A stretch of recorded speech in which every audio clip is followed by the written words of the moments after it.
Most university courses involved lectures, essays, and exams, but a truly unique class offered at the University of Manitoba sees its students trek across North America in search of tornadoes, hail, and generally stormy weather to learn more about the atmospheric science that fuels it. And this year marks the course's 20th anniversary. Joining me now to share more about this U of M storm chasing course, we have John Hanesiak, who is a professor in the Department of Environment and Geography, and Jaydon Svensson, a student who just completed this year's course. Hello to you both. Thanks so much for being with us. Hi there, yeah, thanks for the interest. So John, this sounds like a really neat course, if I do say so myself. Tell me what it all entails.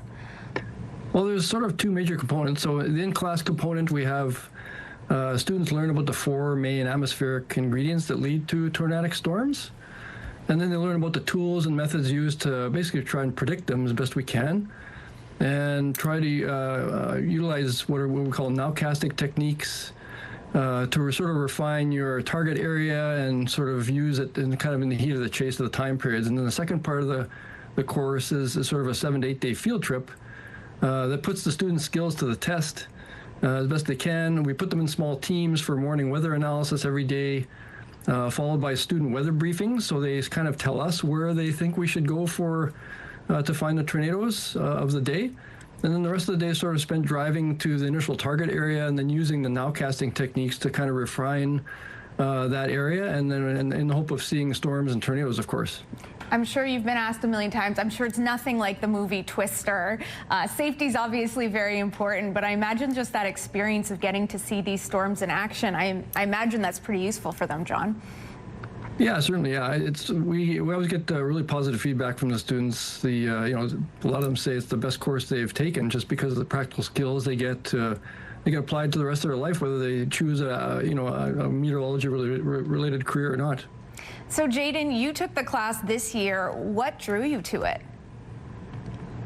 Really, it came down to the fact that I've had this huge passion for meteorology and weather related research, and this type of course is not widely offered across Canada. It's a very unique course, and like we mentioned earlier, and being able to go out onto the field is such a rare experience to have, and especially to go down with a bunch of professionals and be there with instructors that are, you don't feel like you're lost or alone or like panicking. You have all these people with all this experience, and being able to just look at the weather live while it's happening, opposed to just staring in a textbook or watching a video. I mean, it's all good stuff learning in class, but being able to actually experience it is just a whole nother level of meteorology, and it's, whether you're into weather or not, it's just a really neat opportunity, and one I really didn't want to pass up as I end up graduating next year. So this was a great way to kind of capstone off my my undergrad. So Jaydon, tell us about the trip that you took and what kind of action you saw out there in the field. Yeah, so we were gone for just over a week.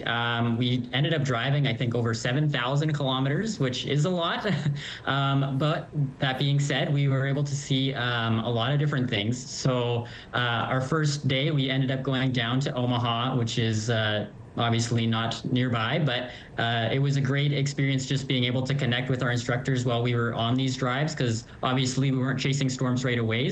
But as the chase trip went on, we started building upon, as John mentioned, we had those morning briefings every day. All of the instructors made sure that the students were able to talk to one another, and they really kind of took a hands-on yet hands-off approach to how they let us do this trip, because as John said, we wanted to be, or they wanted us to be the ones to make those decisions and put our practical knowledge actually to use in the field. So it was a great experience being able to connect with my other classmates and work on all these problems that we've practiced working on for so many years now. And being able to actually go out and chase was really cool. So we ended up going out and basically came back to Canada, where we saw our first severe storm. So we all went down to Omaha, came back up, we went to Saskatchewan. That's where we saw a really interesting severe supercell for the first time, and we were able to take some great photos. And now at that moment, I finally realized, I was like, it's a different feeling when you're standing just away from the storm. It was a tornado-warned storm. There was no tornado that day, but being able to watch it develop from start to finish was just, I can't even describe it in words. And then we finished off our trip by going back down to the U.S., where we did end up seeing, I believe it was 4 tornadoes. 3 of them were land spouts. One of them was actually from a supercell. And being able to just be there, take pictures, it was a surreal experience. I can't even describe it to you. It's truly a one-of-a-kind opportunity, and I'm so happy I didn't pass that up. Well, we will leave it there. Thank you both. Thanks so much for being with us. Yeah, thank you. Thank you.